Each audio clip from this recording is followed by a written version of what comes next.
Il faut savoir que Rétromobile est un salon qui présente des voitures, des pièces détachées, de la documentation, tout ce qui se rapporte à l'automobile ancienne.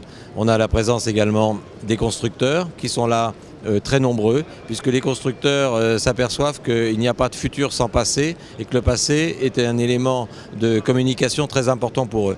Alors ces constructeurs s'appuient soit sur leur patrimoine propre, soit avec les clubs, puisqu'il y a des clubs très nombreux également à Rétromobile, on en a à peu près 80. Nous avons donc ces constructeurs, nous avons des expositions thématiques, on en a plusieurs, on a la collection de Peter Mullin notamment, qui est un collectionneur américain, qui a une particularité et d'avoir un amour attendrissant d'ailleurs même pour la France et surtout pour la période Art déco. Et Peter Mullin a une centaine de voitures, il a fallu faire un petit choix dans sa collection, donc on a fait transporter spécialement pour le salon 10 voitures. Il y en a une qui est arrivée par avion quand même pour la petite histoire. Et on a choisi 10 voitures françaises à carrosserie française parce qu'en fait on voulait rendre hommage un peu aux carrossiers français. Et peut-être que Rétromobile voudrait récupérer le triple A.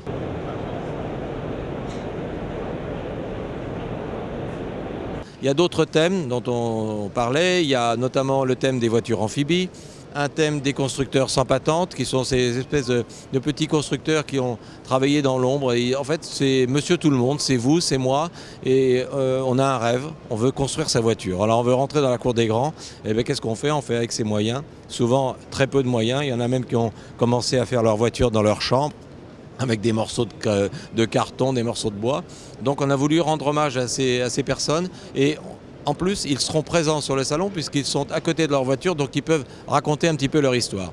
On a également aussi dehors, à l'extérieur, un moteur gigantesque. Alors là on est dans la normale puisque c'est un moteur qui fait 330 litres de cylindrée. Pour se rendre compte ce que c'est que 330 litres, une voiture moderne elle fait 1,5 litre. Vous voyez, donc c'est du gigantisme.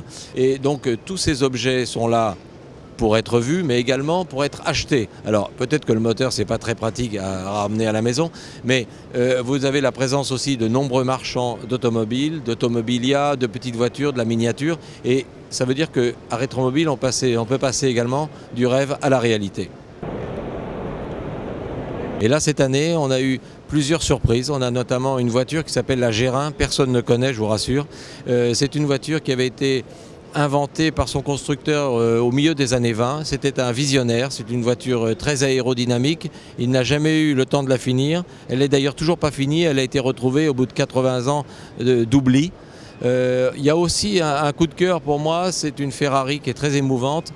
C'est une barquette Ferrari du début des années 60 et qui a été retrouvée au Brésil, qui est dans un état, je dirais, de décrépitude avancée. Mais déjà, on ne doutera pas de son authenticité et je pense que la personne qui va restaurer ce véhicule va prendre beaucoup de plaisir à redonner vie à un être qui a été inanimé pendant plusieurs années.